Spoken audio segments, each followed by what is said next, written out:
Welcome to the Local Marketing Source Weekly Update, brought to you by localmarketingsource.com. This week's Local Marketing Update is brought to you by Scott Gallagher. Scott is the co-founder of Local Marketing Source and has become the recognized expert in providing online marketing services to local businesses. Follow Scott on Twitter at ScottGallagher5 and on Facebook.com/ScottPGallagher.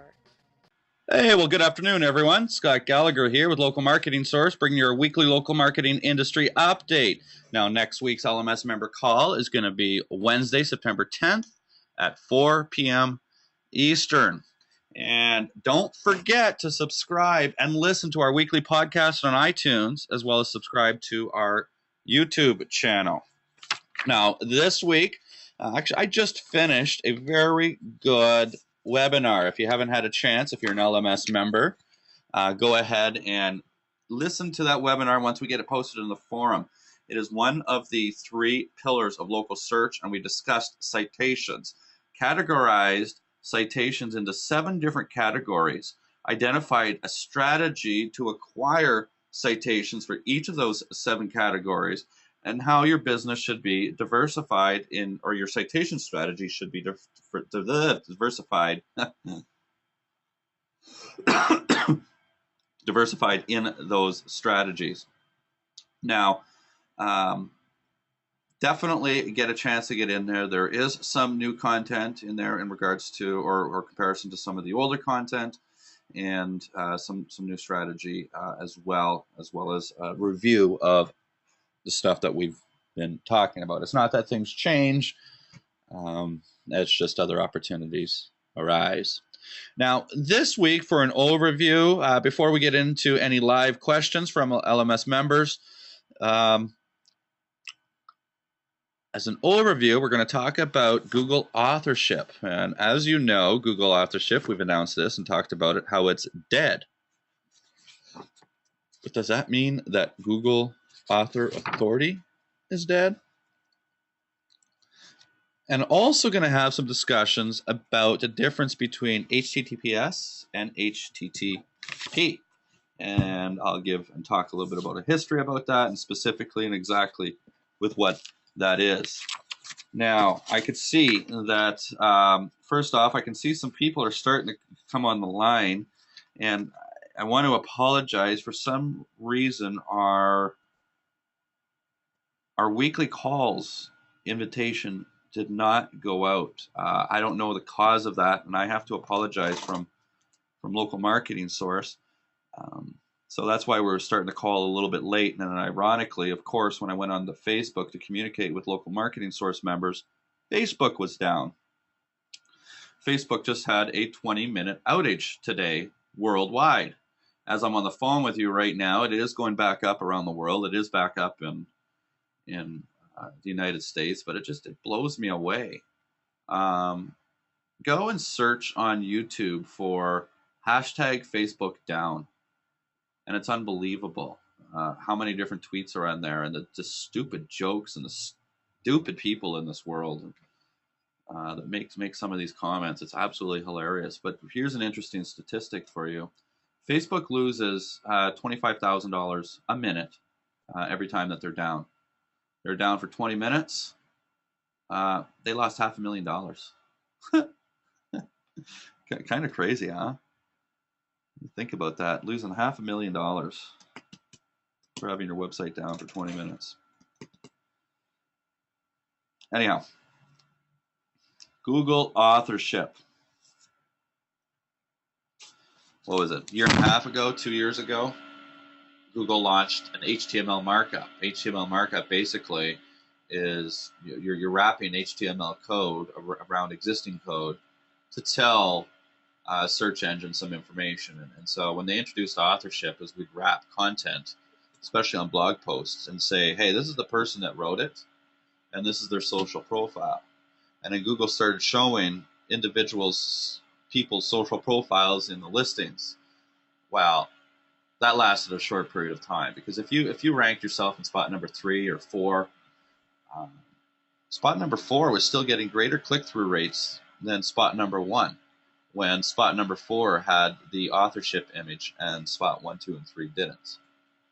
So there's a reason why Google was prioritizing certain content, but then their strategy of authorship changed. Now, it was about 3 months ago, near the end of the life of authorship, and 37% of Google results had sites listed with authorship on it, but only 6% of websites utilized authorship. So there was a skew.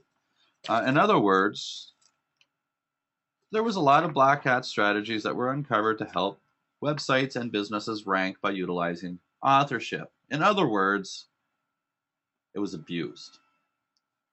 Well, Google, against in their true nature, realized and recognized that the results were vastly skewed, 37% to 6%. And the second aspect was the click-through rate. This is all speculation, guys. This is not information that I'm pulling from anywhere else. And when the facts are pulled from secondary sources. But these two elements that I'm talking about of both conversion and the disconnect are likely the reasons why Google was very serious about pulling authorship, because of the ability to spam. But let's consider a few things here. We've seen this many, many times with Google before, where they introduce something new, it gets abused, they pull it back, they fix it, and then they roll it back out again. Now, the idea or the concept of showing somebody's picture that improves conversion, well, unless all the websites had the ability to do this and Google was able to control it, yeah, you're going to get value. But Google's not going to start doing stuff that improves conversion on some sites and not others. That's a biased opinion, and they've chosen to show that information, so they've chosen to influence conversion. They're not going to get in that game. But we've got to ask ourselves the value of being an author. You know, the book industry, for example, when you get that little stamp, that little star on the front of your book that says NY Times bestseller. Well, for some reason, the New York Times, a newspaper, has become the go-to source for determining what makes a good book or doesn't make a good book. Authors know that if they get that New York Times bestseller stamp on their book, they're going to sell a lot more books, because you've got the authority of, or the trusted opinion of, New York Times. Oprah Winfrey is no different. You get a book into her book club, you can sign your checks and go to the bank. You know you're going to do fine. If Oprah endorses you, boom, you're fine. You're immediately there. So here's two examples of authoritative sources in the offline world that have made reference to a comment, and boom, a lot of people trust them. Well, in the digital world, it's really no different. Is that Johnny Cash or Johnny down the street can write anything he wants about anything. Do we trust him or not?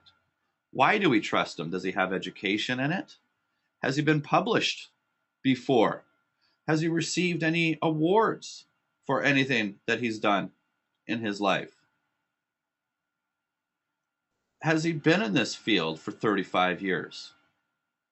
You know, when somebody has been in a business for 35 years and they've been written about and they've been published about and they've gotten awards, chances are you're going to listen to that person on that topic.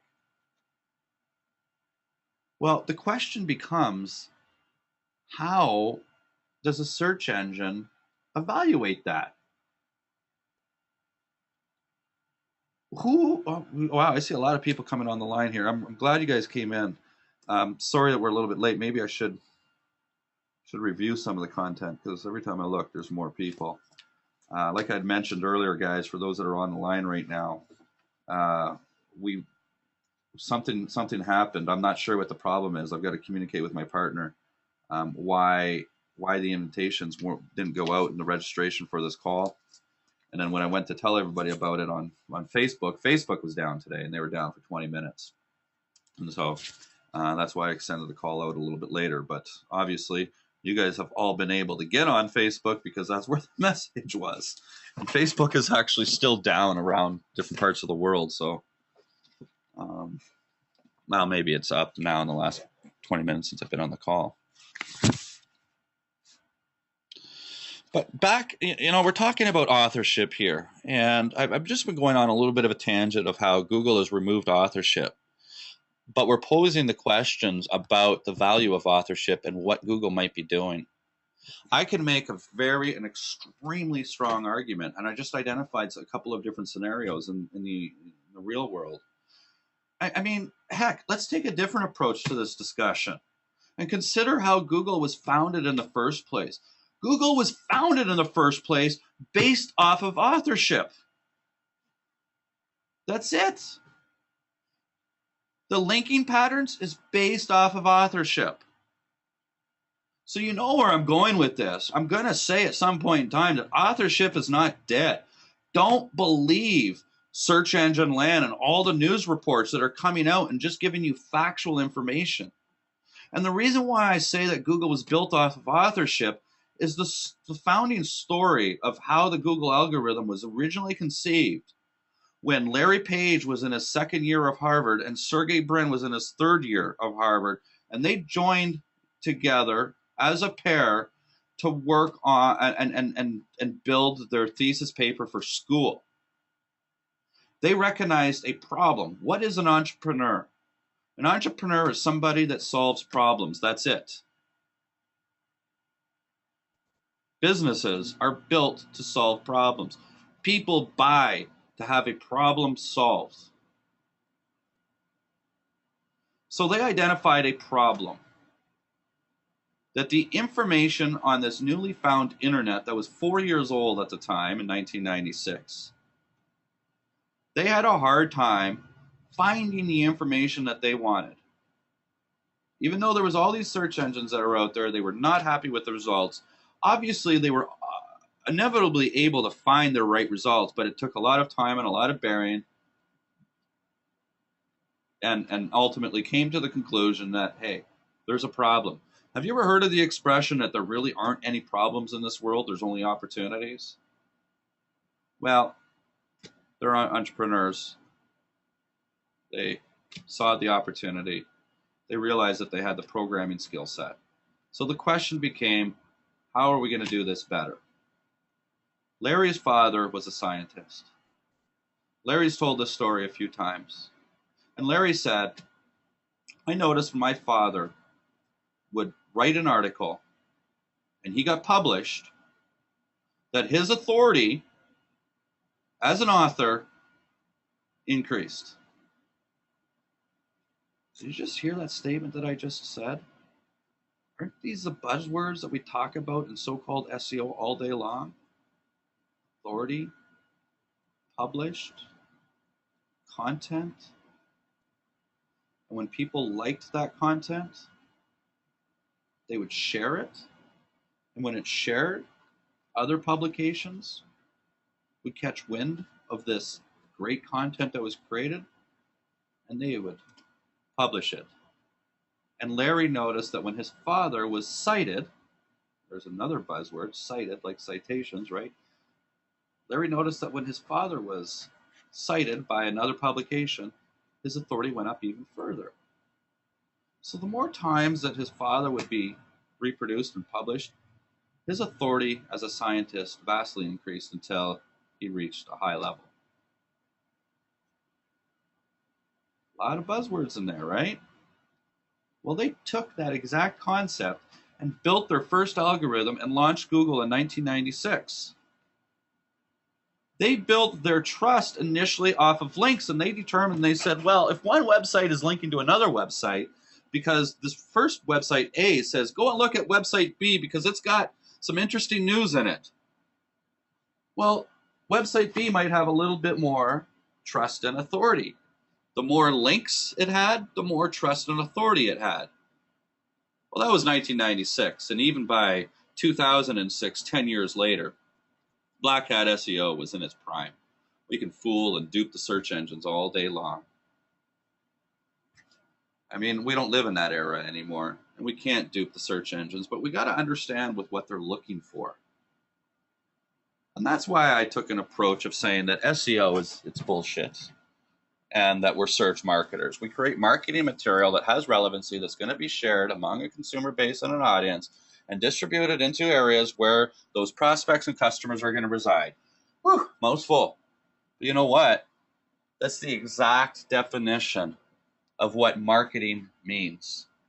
Creating content of value that resonates with an audience or society at large and distributing that content where prospects and customers reside.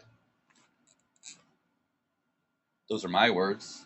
But if you go and Google the American Marketing Association, you're not going to find it word for word, but you're going to find that exact same message of the definition of what marketing is.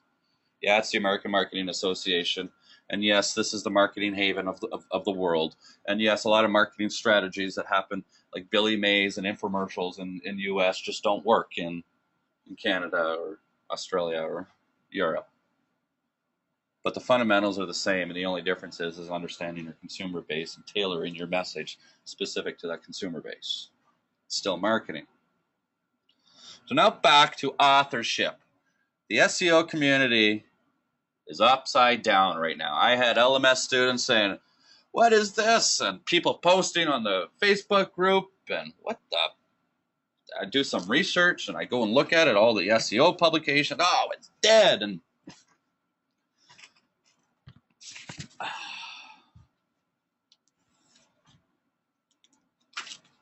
it's pretty hard for me to take a position on this call right now to sit there and say that these major news publications in the SEO community don't have their shit together. They are feeding the wrong information. In my opinion, there's no possible way that the idea of authorship inside of Google is even remotely close to being dead. How they went about doing it is dead. The idea of showing pictures to influence, I don't even know why Google did that in the first place. I could have told you that conceptually, that was going to happen. It is somebody, but they have to do tests. Why they rolled this test out for everybody enrolled this, somebody made some mistakes internally. I guarantee you that right now.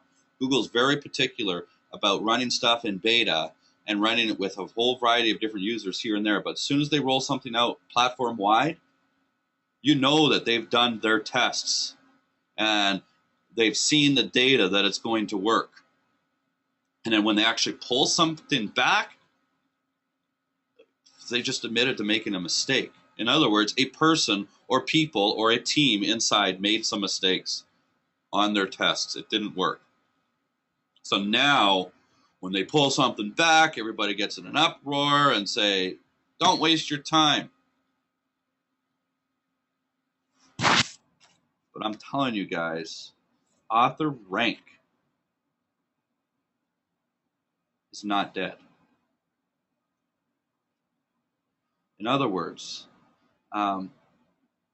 Google's authorship was primarily Google's way really to allow the authors or people that have written content to identify themselves for display purposes. You told them by the use of a markup code, hidden from the view of a human being, but it's still within a web page. Wow. That's kind of like, I can't even remember some of these black hat strategies we used to do in 06. Well, that's kind of like keyword stuffing. Or what's that strategy where you put words on a page and you put them the same color of the page where human beings don't see it? No, not cloaking. But anyhow, you know, this idea, basically Google encouraged us to do very similar black hat SEO strategies. Well, it was inevitable that strategy of authorship was going to be pulled, because those making use of Google authorship were very largely rewarded. Now, Google did drop and end the authorship. That was within the last couple of days. Now, what this means is that the markup of Google is not being dropped. Google came out and said that authorship is dropped. In other words, the images and the bylines that are talking about the author on the SERP are dropped. But it doesn't mean in the back end that Google is still doing, and they have not admitted that they've removed, they don't talk about their algorithm. They've just said that authorship is dead. We are not displaying the images of authors on the site. They may have also potentially tweaked their algorithm to skew that 37% and that 6% ratio that I was talking about. I haven't read anything about that, but I'd have to speculate that they probably have. Now, Google did come out and say that we're planning to explore this issue much further. Now, what author rank is, and where author rank is separate from Google authorship, is the idea of ranking an author's authority. And understand that authorship and author rank were two different things. And author rank is not going anywhere. In other words, Google has to have the ability to still give credit to content just based off of who wrote it, if they can trust that that person ultimately wrote it. So you're asking, okay, Scott, how do I tell this to Google? How do I share this information? Well, this is when we get into discussions of giving information that is viewable to the human eye, not hidden in the background in some code that some programmer can manipulate and put what they want in there and dupe search engines based off of information. In other words, Google authorship, in my opinion, guys, it's got to be right on the front content. Now, what type of content are we talking about? Think a blog post. How are you going to solve that? Well, right inside of WordPress, you've got different users. Too many people go and post content that just say admin. You post content, get your picture up there. Use the same pictures that you're using in your social profiles. This is branding. If you really wanted to brand yourself professionally, you're not going to use a different headshot in Google Plus and Facebook and Twitter. You're going to use the same headshot to properly brand yourself. You're also going to use that on your blogs. There's also plugins. There's authorship blogs to display this information and link it back to your social sites. Well, these are links that's built into the algorithm. The search engines can see that. They can run images. They can look at the images and look at pixel counts and identify this is the same image. Image A and image B are the same image, the same person.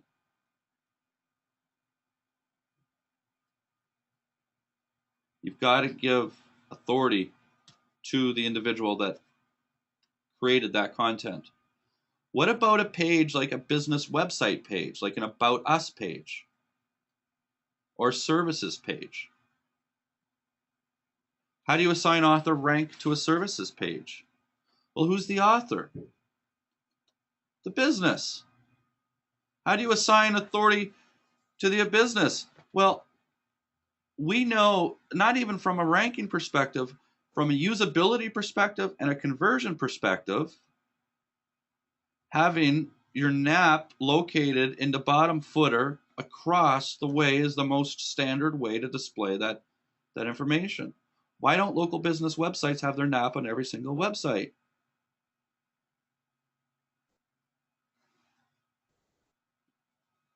So author rank, guys, is very, very real. And there's definitely a variety of ways to establish author rank without authorship. This to me is an area that I'm going to explore and research further. I strongly feel like that this is big. This is big stuff that we should really be focusing on. I mean, I go right back to the day Google was founded and studying the leaders of this company and what they do in life, and what are some of their decisions and how do they think. I'd put my business on the line to say that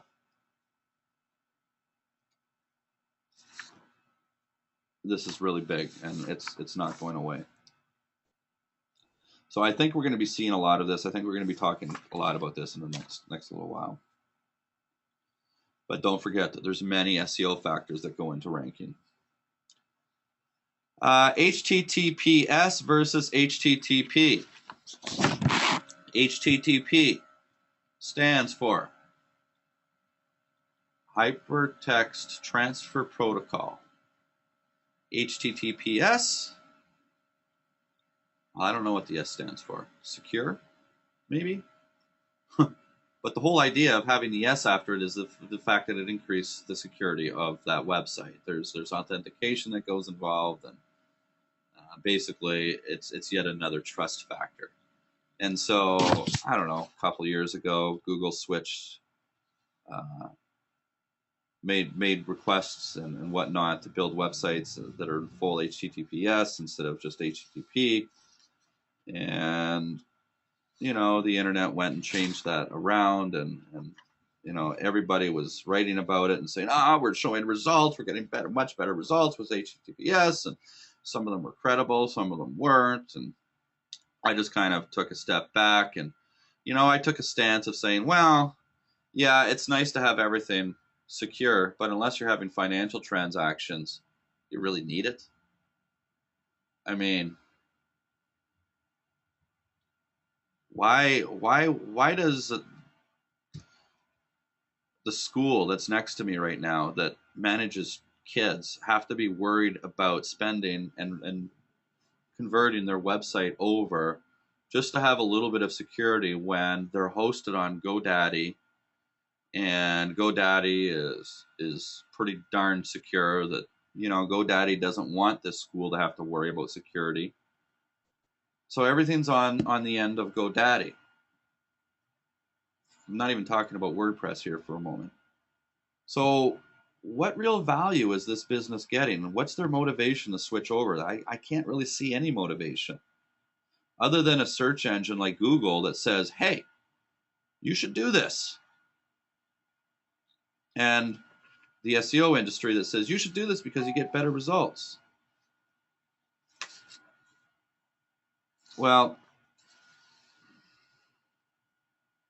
at the SMX Expo, there was some statistics that were popped out that actually there is a difference. And HTTPS sites had a 0.63% lower ranking than HTTP sites.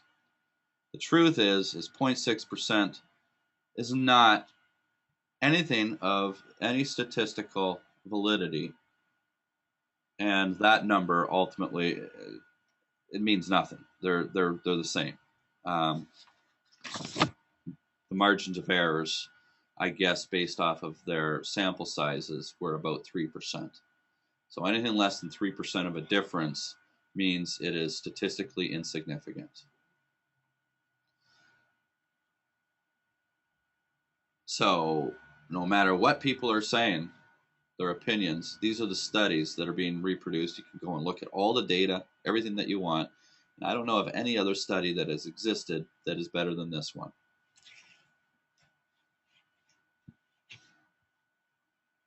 There's no reason why Google would want to outrank websites because they've invested a little bit more money to secure their site after their hosts have an abundance of security involved. And small businesses should not need to be worried about having to know that information. And why does Build Business One, why would Business One be privileged to outrank Business Two just because they spent a little bit of additional money on security that gives them no operational benefit? Google has got to find additional and other motivators to move forward with that.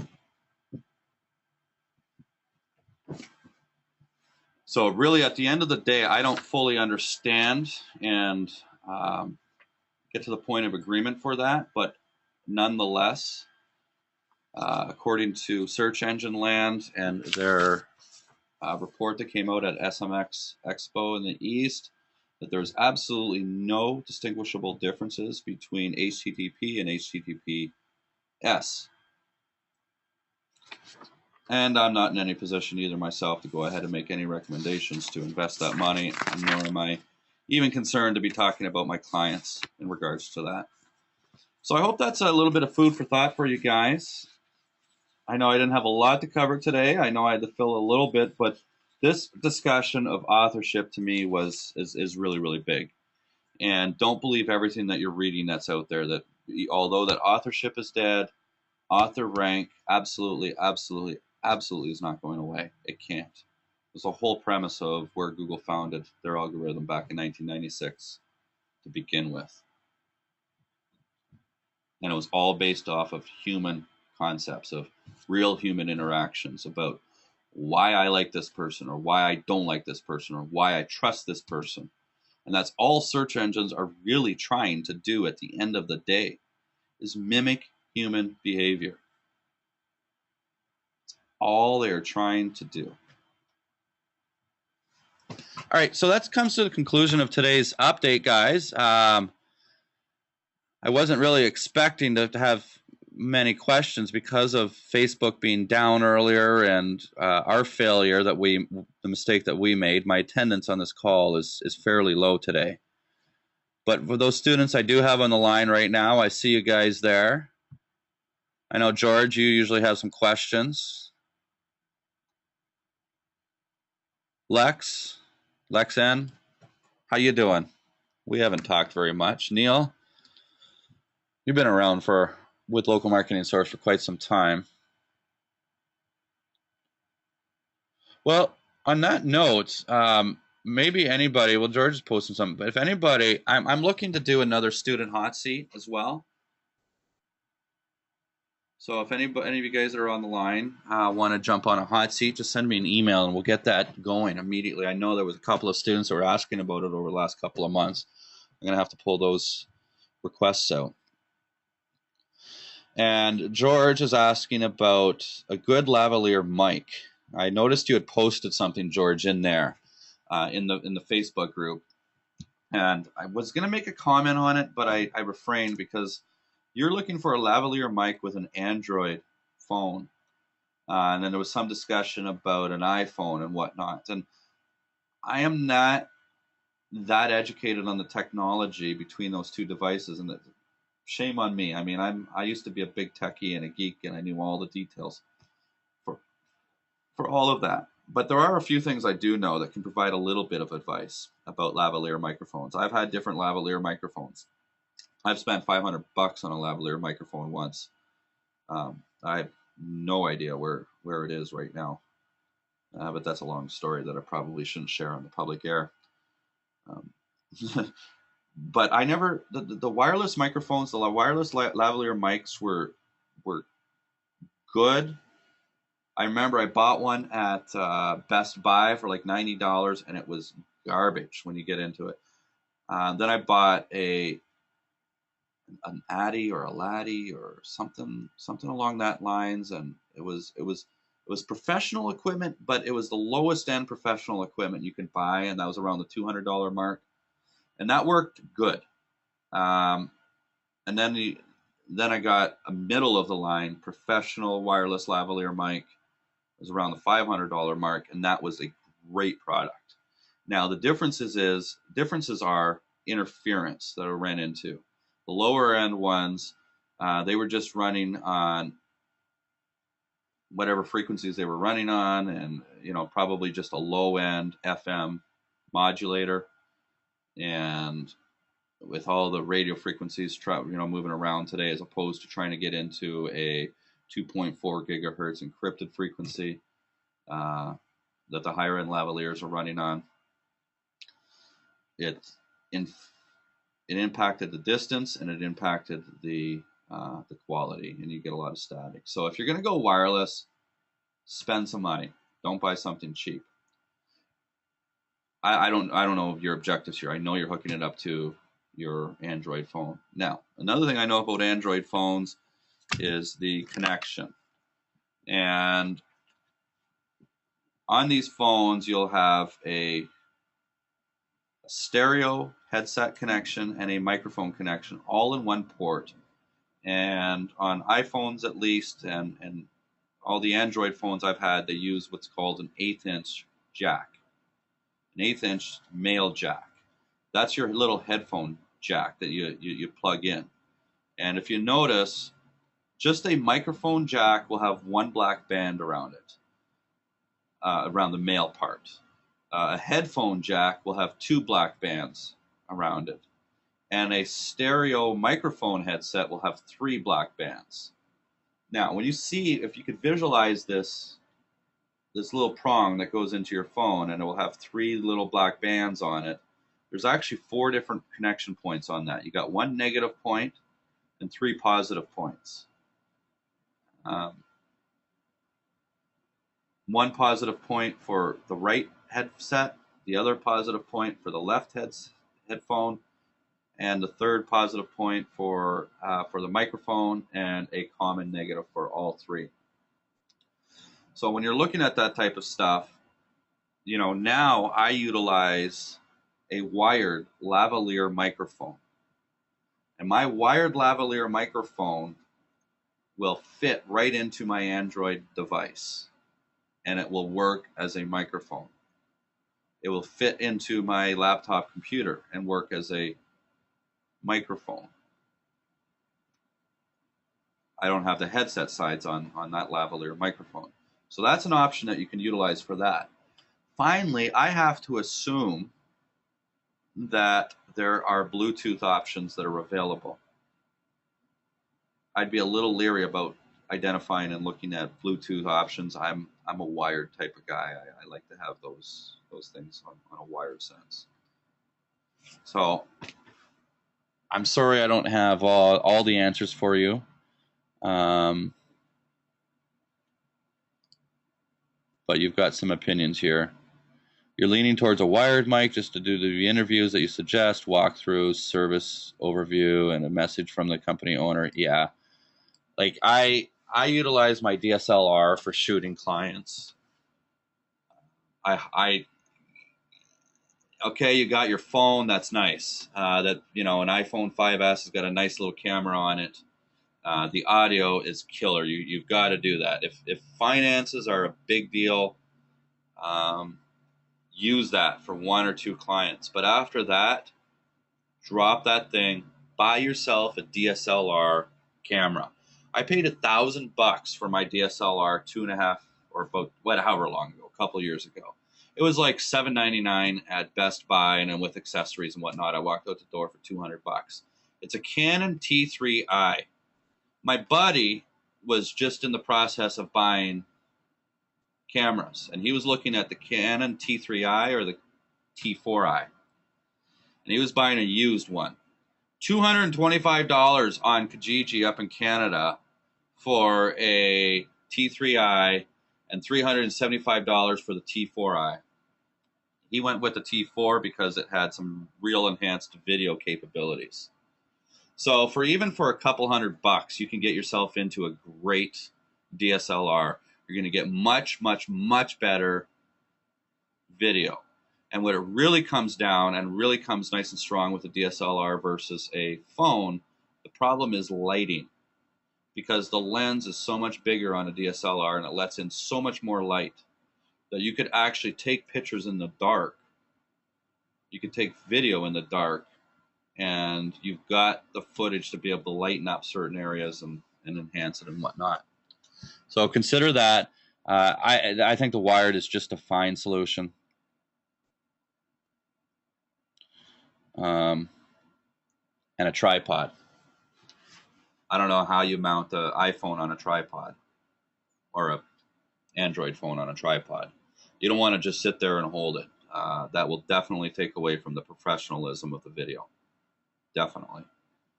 Now, if you don't have a tripod, then you're going to want to look into video stabilization software. But the problem with video stabilization software is you lose a lot in the quality of the video itself. But the point is you don't want anything moving around. You only want the subject to move. You don't want the background to move. And there's a whole bunch of production psychology that gets into all of that and why it makes it. But the point is it just looks a lot more professional when you have the subject that moves and not the background. So I'm glad that you guys were able to come on today's call. I appreciate that we had a couple of questions today. Thanks, George, for bringing that up. So you got Ian on the line. He had a fantastic question on the webinar today, but seems to be quiet today. But I'm just going to go ahead and give you guys a few seconds. If not, we'll end this webinar. All right. Thanks for now. Have a great week. We'll talk to you next week.